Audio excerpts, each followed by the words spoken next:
Have you ever wondered why a single football tournament makes more money than entire countries earn in a year? You watch 22 guys chase a ball for 90 minutes, and somehow that turns into billions of dollars. Most people think FIFA makes its money from ticket sales, stadiums packed with fans, right? Wrong. Tickets are basically pocket change compared to the real machine running behind the scenes.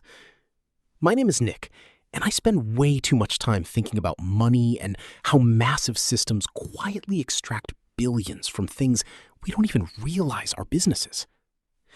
If you've ever wondered how a sport turns into a financial empire, hit subscribe, because this one's going to change how you watch the World Cup forever.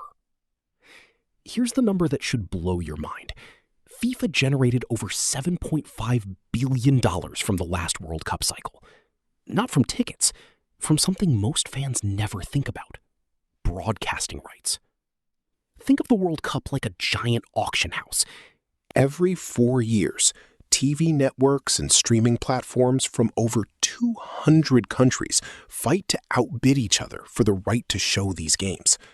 That single bidding war accounts for nearly half of FIFA's entire revenue. But here's where it gets interesting.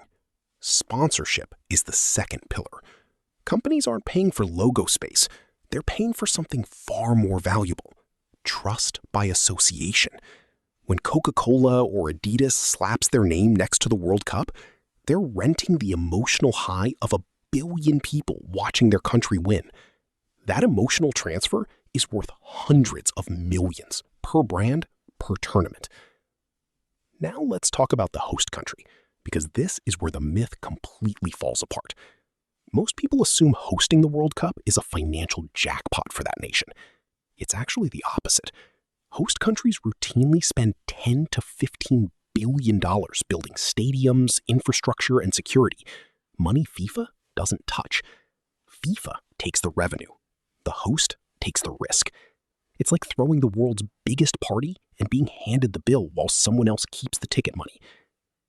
Here's the part that really gets me. FIFA operates as a non-profit. On paper, that means no shareholders, no dividends, nothing but reinvestment into the sport. But when an organization sits on billions in reserves and pays its executives salaries that rival Fortune 500 CEOs, you start to understand that non-profit is a legal structure, not a financial reality. So how does the money actually move? Broadcasting rights get sold years in advance, locking in guaranteed revenue before a single ball is kicked. Sponsorship deals follow the same pattern, secured on projected viewership, not actual outcomes. Merchandising, licensing, even video game rights all funnel back into this same central pot. It's less like a sports tournament and more like a global media conglomerate that happens to have a football attached to it. And here's the twist most people miss entirely. The players, the ones actually generating this attention, don't see a cut of FIFA's revenue directly. Their money comes from their clubs and individual endorsements.